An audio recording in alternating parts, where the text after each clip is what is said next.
नहमदु व नसल्ली अला रसूलिल करीम बिस्मिल्लाहिर्रहमानिर्रहीम।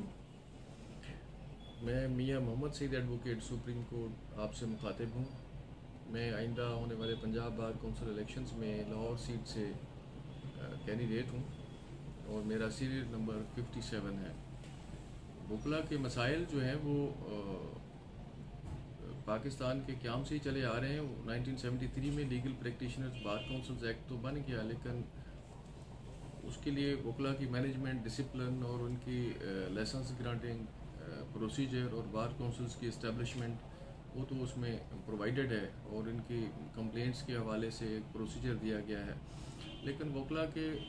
जो माशी मसाइल हैं उनका यहाँ पे कहीं भी कोई तज़किरा और कोई हल नहीं मिलता। एक इस्टेब्लिशमेंट कायम की गई जिसमें फाइनेंशियल सपोर्ट और फाइनेंस के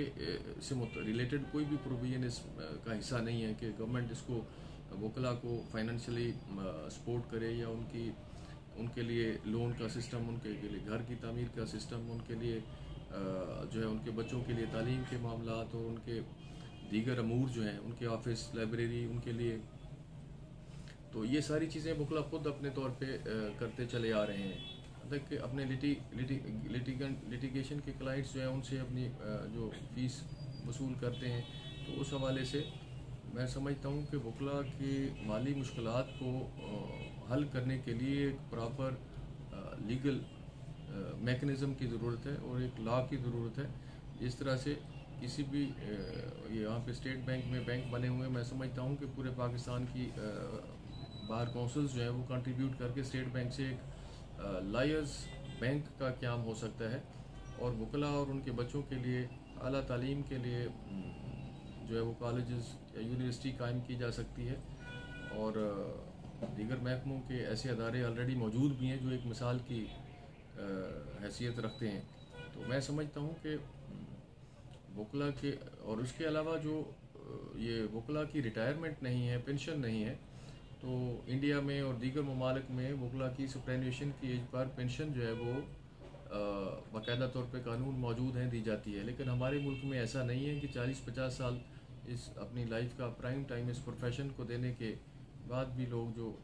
जिनकी डेथ हो जाती है या दौरान ड्यूटी मर जाते हैं तो उनको कुछ पैसे नहीं दिए जाते। रिसेंटली एक जंग के वकील साहब को 16,000 का चेक जो है वो जारी किया गया, वो इंतहाई शर्मनाक बात है।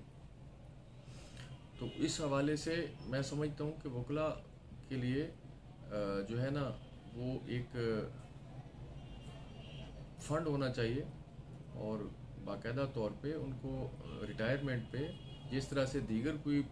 20वें ग्रेड के ऑफिसर के मुताबिक जो मराहत मिलती हैं रिटायरमेंट पेंशन वो मिलनी चाहिए। मैं सुप्रीम कोर्ट बार का ऑफिस बेरर रहा हूँ 2013-14 में, तो सुप्रीम कोर्ट बार में एक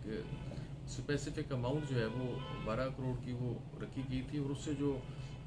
प्रॉफिट हासिल होता था तो उससे 70 ईयर से अबव जो सुप्रीम कोर्ट के लायर्स जो मेंबरान सुप्रीम कोर्ट बार थे तो उनको 10,000 पर मंथ उनको as a matter of right without any application दिए जाते थे। तो इस तरह का यहाँ रिटायरमेंट के ऊपर पेंशन होनी चाहिए ये, और वकला का रोल भी ट्रांसपेरेंट होना चाहिए। तो उस हवाले से भी पंजाब बार काउंसिल को जो है इक़दाम लेने चाहिए ताकि सारे मामलात में ट्रांसपेरेंसी भी है और वकला के माशी मसाइल का हल भी हो और माली मुश्किलात जो हैं वो भी कम हों।